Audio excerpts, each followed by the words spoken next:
So the book that I want to talk about today is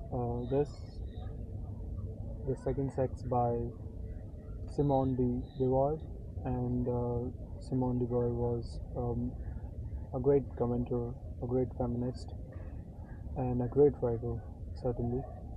So this is not the book actually. The book, the original book, is very hefty and massive. So these are the extract of the book. So so it it contains chapter first and chapter 14, and uh, and I can see why, because those are the chapter um, uh, that certainly puts the point forward of feminism. And I don't want to use the word, because after reading the book, I think that's something that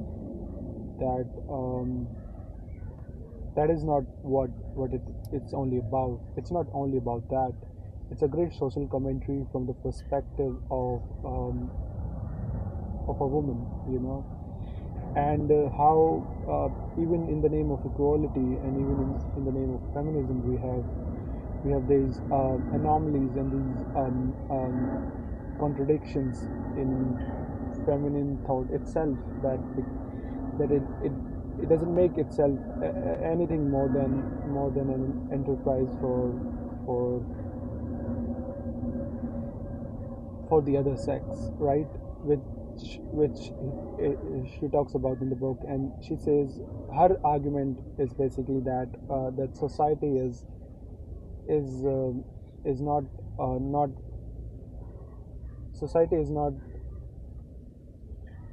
society is this massive undesirable amalgamation that is not that's certainly not for the female.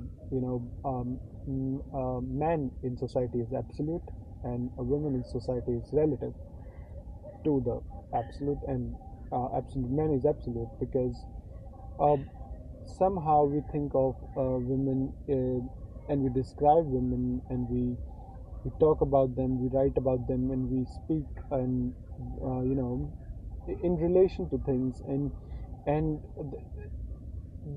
women in themselves are not singular. Women in themselves are not independent. They are not independent in thought. They are not independent in their in taking actions. They are not dependent in their freedom, and they are not independent anywhere. Even whatever we have seen before is this great uh, because I've never read so articulate and so compelling views, uh, writings on feminism. Feminism is certainly, everybody talks about equality, and we understand equality, but do we really? And that's what the point of the book is. And I'm not saying that this is in the book. And she talks about the writers generally, and how they write about the women. And I think um, the there are certain quote in the book. One quote is from philosopher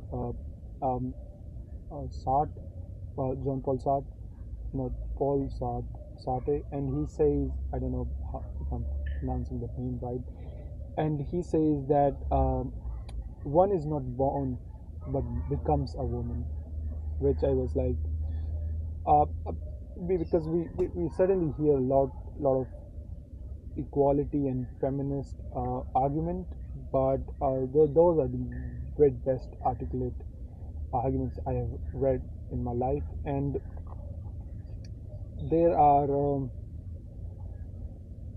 this is this line that um, from she quotes Dorothy Parker, and she says, Dorothy Parker quote is, "I cannot be fair about books that treat women as women." And we have a very conventional description of women, and that's how we depict them in our writings, and that was certainly true in 19th and 20th century, because, and certainly today, we treat women like if I read a book, right, and if they are describing a woman, it's a most likely certain way. She is a certain way, and we see that in movies as well. The depiction of women is certain way, and they treat women as women, and the description of women and but the position of women in society is in a relative to men, and she goes to to great lengths explaining and putting a point. She is not just saying, "Okay, I believe that." She goes to great lengths, and I haven't read the full book. These are just two chapters, and those certainly two chapters made me. I'm like this.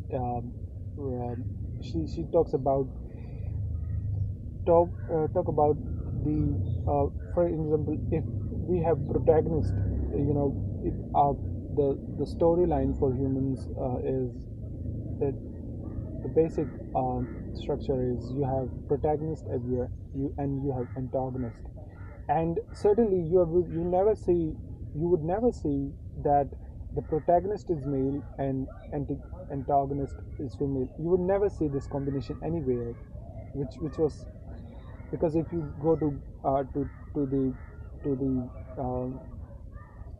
you will see female characters on the side of protagonist, but you will never see female as antagonist to male protagonist. That's certainly absent throughout the history, and suddenly that we don't pay attention to. And she talks about a great little bit about mythology, Greek and others, and so this is the book that I think certainly put